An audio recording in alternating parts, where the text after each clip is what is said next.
Ridley Scott est un réalisateur britannique. Il a réalisé certains piliers du cinéma contemporain, tels qu'Alien, Gladiator et Blade Runner. Aujourd'hui, nous parlerons de l'un de ces géants du cinéma, Blade Runner, un film de 1982. Ce film est l'adaptation du roman Les androïdes rêvent-ils de moutons électriques de Philip K. Dick. Le film fut remasterisé à de multiples reprises. Nous nous pencherons donc sur la version Final Cut, la dernière, la plus proche de ce que voulait faire Ridley Scott. Blade Runner se déroule sur Terre dans un futur dystopique où l'on crée des androïdes très perfectionnés, des réplicants. Nous suivons Rick Descartes, agent d'une unité spéciale nommée Blade Runner, chargé de retirer un groupe de réplicants rebelles. Tears in Rain est le nom de la scène finale où Roy Batty, le chef de la bande des réplicants, est au face-à-face avec Descartes après une course-poursuite haletante.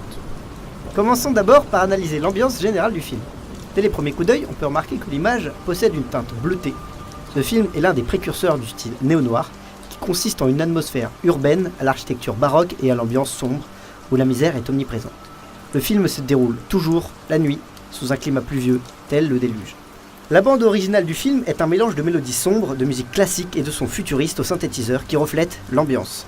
On y retrouve de multiples références bibliques tout au long du film, comme Roy qui s'enfonce des clous dans les mains lors de la course-poursuite, tels les stigmates du Christ, et au début de la scène où l'on entend des bruits de cloche quand Rick est accroché à la poutre.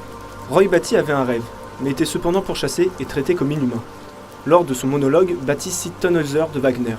La légende de Tannhäuser est axée sur la rédemption.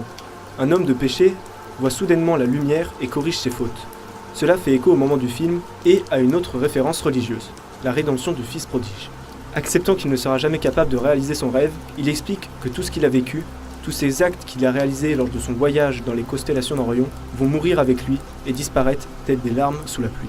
Il sauve Descartes pour que quelqu'un se souvienne de lui, pour éviter que sa courte vie préprogrammée n'ait eu aucun sens. C'est dans ce geste humain que Batty comprend alors mieux l'humanité que Descartes. Dans cette scène, Roy Batty et Descartes se regardent dans les yeux qui sont, dans Blade Runner, le miroir de l'âme dont les réplicants seraient dépourvus. Mais ici, on voit deux êtres, à égalité, se regardant. Ils sont tous les deux humains. La musique est au début discrète, puis de plus en plus présente au fur et à mesure que Roy parle. On ressent alors la montée en puissance de la scène et des propos du réplicant. Lorsque Batty dit « Time to die », il baisse la tête et accepte son sort, tout en libérant la colombe, qui signifie la fin du déluge dans l'arche de Noé, ou bien un signe de paix et de pardon. L'âme de Roy monte dans les cieux sous cette forme de colombe, ce qui semble accomplir la métaphore du fils prodigue. En sauvant Descartes et en acceptant le sort de son existence, Batty comprend alors mieux que quiconque ce qu'est l'humanité. Et c'est dans ces derniers moments qu'il transcende sa place et devient plus humain que l'humain.